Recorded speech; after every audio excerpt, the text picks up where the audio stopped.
मादाय पूर्णमेवावशिष्यते।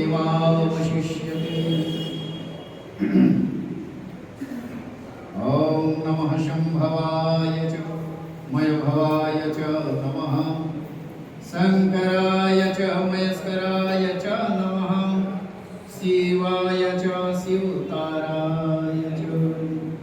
बोल शिव सच्चिदानंद भगवान की जय, की जय।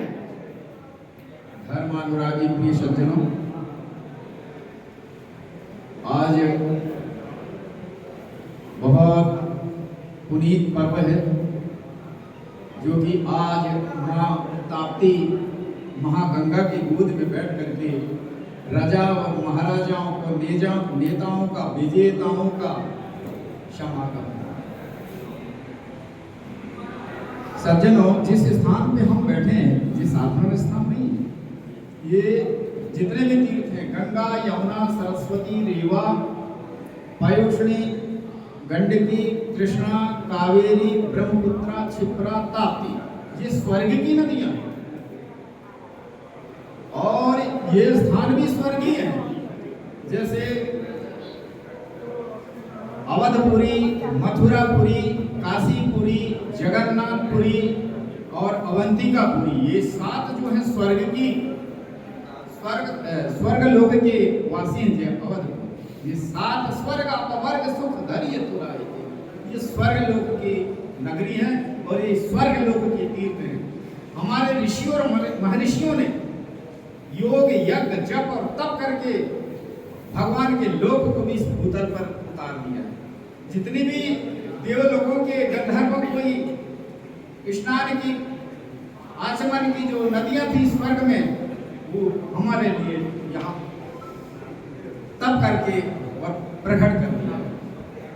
लेकिन स्वर्ग लोक की वासी थी मैं, जनमंगल की प्यासी थी मैंने दी सबको खुशहाली, धरती पर कर दी हरियाली। लेकिन मेरी मेहनत ममता सब तुमने बेकार की। क्यों? ताप्ती के किनारे हम तो कूड़ा कचरा और रसायन में फेंका गया प्रतीक्षण, तो उस अमृत को जहर बनाने का हम प्रयत्न कर रहे हैं। ये सब को यह सुझाव है कि ताप्ती के किनारे है, ताप्ती गंगा के किनारे, कोई भी गंगा के किनारे है, कि वहां की शुद्धता और पवित्रता को बनाए। तो और एक सौभाग्य की बात है कि हमारे हिंदू हृदय सम्राट छत्रपति शिवाजी के वंशज भोसले परिवार के महाराजा यहाँ पे उपस्थित हैं और आप लोगों को अपने ज्ञान गुण गरिमा से आपको उपदेश दिया। तो राजा और महाराजाओं का समन्वय सदा से रहा, क्योंकि ब्राह्मण धर्म को उपदेश देकर सबको कर्तव्य बताते थे। क्षत्रिय शासन की नीति समझ शासन का कष्ट कर्तव्य निभाते थे।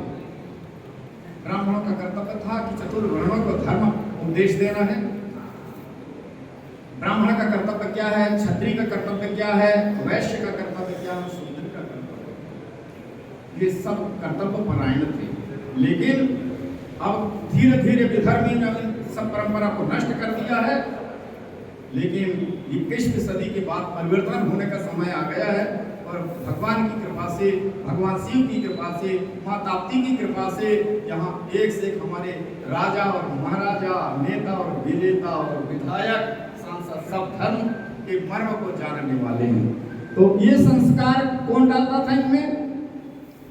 ऋषि मुनि महात्मा, क्योंकि ऋषि मुनि महात्माओं के साथ में पूरे विश्व परमात्मा से प्राप्त करता था कि श्याम दाम दंड भेद, न्याय नीति नैतिकता को बरकरार रखने वाले ऐसे विश्व धर्म सम्राट राजा की उत्पत्ति हो कि हमारे भारत देश की रक्षा हो।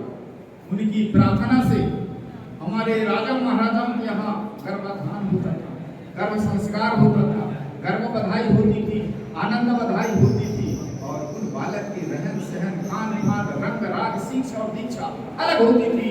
तब वे भारत सम्राट दिव्य पुरुष कहलाते थे।